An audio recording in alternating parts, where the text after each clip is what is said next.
আজি সদৌ অসম ছাত্ৰ সন্থাৰ আহ্বান মৰ্মে সদৌ কামৰূপ জিলা ছাত্ৰ সন্থাই 11 ঘণ্টীয়া অনশন কাৰ্যসূচী ৰূপায়ণ কৰিছোঁ।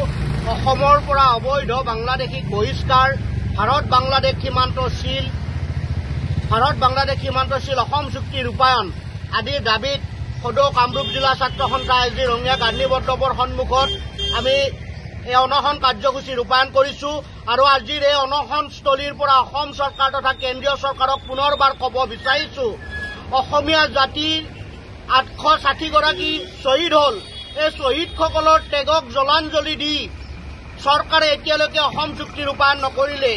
যি অসম চুক্তিয়ে কৈ আহিছিলে যে অসম চুক্তিৰ প্ৰতিটো দফা কাৰ্যকৰী কৰিব লাগে, সেই দফা কাৰ্যকৰী কৰিলে আজি অসমৰ দৰে ৰাজ্যখনে বিদেশীৰ বোজা গ্ৰহণ কৰিবলগীয়া নহলহেঁতেন।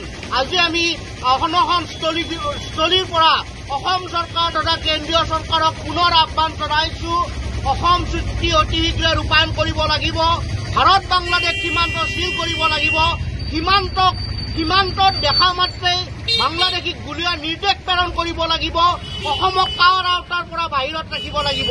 আমি সদৌ অসম ছাত্ৰ সন্থাই যদি এই দাবী মানি নলয়, আমি ইয়াতকৈ দীৰ্ঘংগী আন্দোলন কৰিবলৈ বাধ্য হ'ম।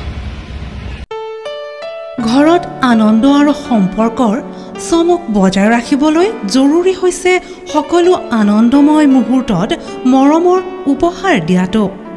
সেইবাবে মধুশ্ৰী জুৱেলাৰ্ছে আনিছে সকলো ৰঙীন ক্ষণৰ বাবে বিশেষ গহনা। হীৰাৰে হওক, সোণৰে হওক বা ৰূপৰে হওক, শ্ৰেষ্ঠ ডিজাইনছ আৰু হলমাৰ্কযুক্ত গহনাই ৰাখে সম্পৰ্কক নিখুঁত। তেনেহ'লে আজিয়ে আনক আনন্দ মধুশ্ৰী জুৱেলাৰ্ছৰ সৈতে।